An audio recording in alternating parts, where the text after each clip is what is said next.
Coba fitur dengarkan berita di News Plus aplikasi RCTI Plus. Dalam World Leaders Summit on Children Rights, Presiden kelima Megawati Soekarno Putri bertemu dan berdiskusi singkat dengan Al Gore, Wakil Presiden era Bill Clinton. Dalam kesempatan tersebut, Megawati sempat membahas kondisi terkini di Los Angeles pasca diterjang kebakaran hebat.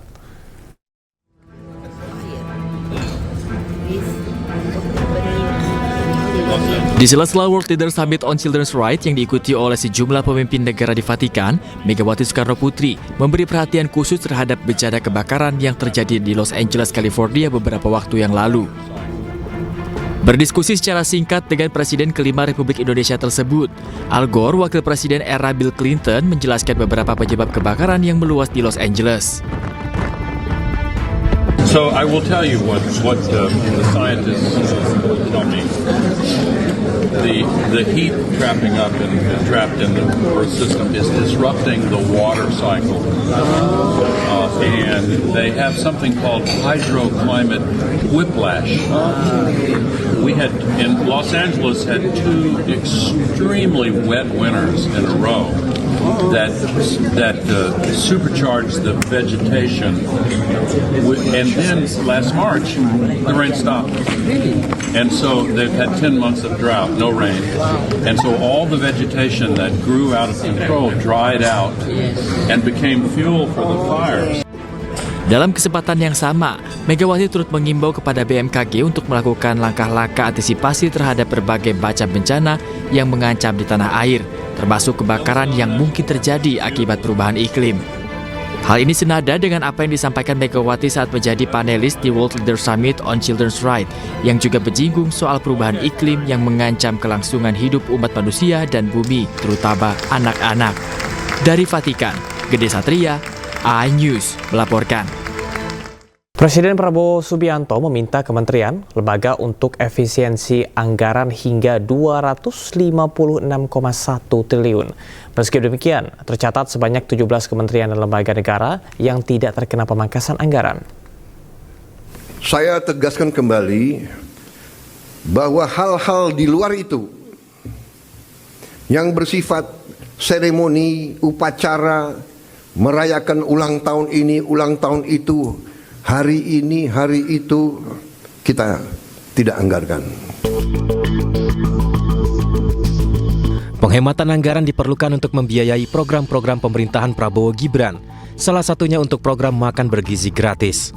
Prabowo pun mengeluarkan instruksi Presiden nomor 1 tahun 2025. Perjalanan dinas dikurangi. Saya potong setengah. Dengan setengah kita bisa menghemat 20 triliun lebih. Kalau kita hitung 20 triliun, berapa puluh ribu sekolah, gedung sekolah bisa kita perbaiki. Menteri Keuangan Sri Mulyani pun mengeluarkan surat instruksi untuk pemangkasan anggaran kementerian. Meski efisiensi gencar dilakukan di sejumlah kementerian, namun pemerintah pastikan tidak akan menyentuh belanja pegawai maupun bantuan sosial atau bansos. Saat ini bahkan kami melakukan lagi adjustment agar makin tajam. Berbagai penyesuaian anggaran di kementerian dan lembaga yang diinstruksikan oleh Bapak Presiden sedang berjalan. Tujuannya agar birokrasi makin efisien dan kegiatan serta penggunaan uang negara APBN betul-betul bisa langsung dinikmati masyarakat. Meski demikian, ada beberapa kementerian dan lembaga yang tidak kena pemangkasan anggaran. Tercatat ada 17 kementerian dan lembaga yang anggarannya tetap utuh, di antaranya Kementerian Koordinator Bidang Politik dan Keamanan dengan anggaran 268,2 miliar rupiah. Kementerian Pertahanan memiliki anggaran 166,2 triliun rupiah. Kementerian Ekonomi Kreatif, Badan Ekonomi Kreatif dengan anggaran 279,6 miliar rupiah.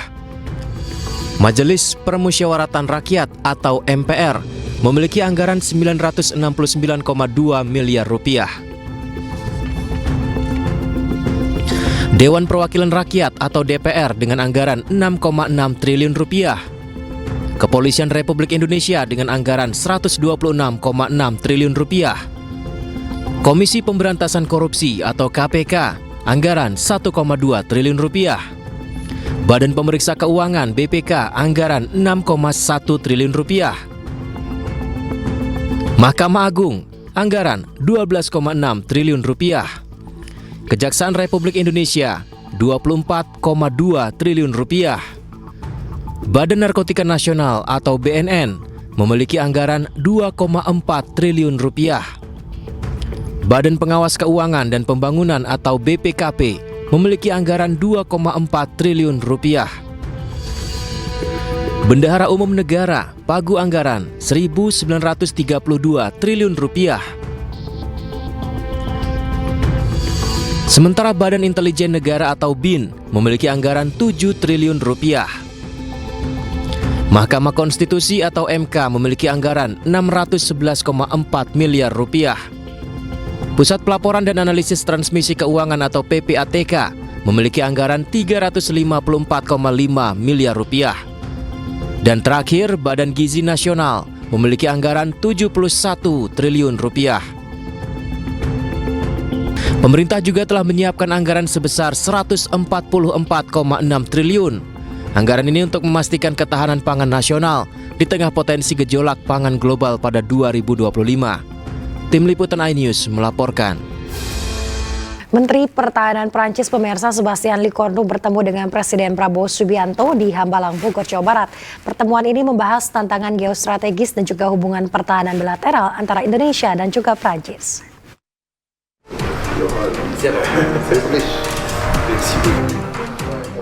Menteri Pertahanan Prancis Sébastien Lecornu menyambangi Presiden Prabowo Subianto pada 31 Januari 2025.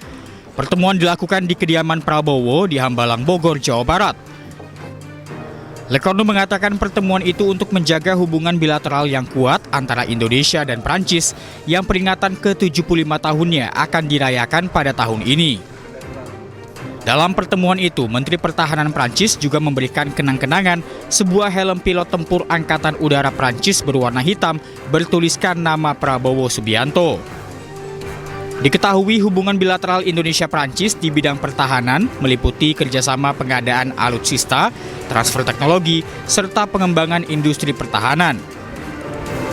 Beberapa kerjasama Indonesia-Prancis diantaranya menandatangani Defense Cooperation Agreement pada 2020, pembelian pesawat tempur Rafale, sampai kerjasama bidang intelijen, pelatihan militer, dan pemberantasan terorisme.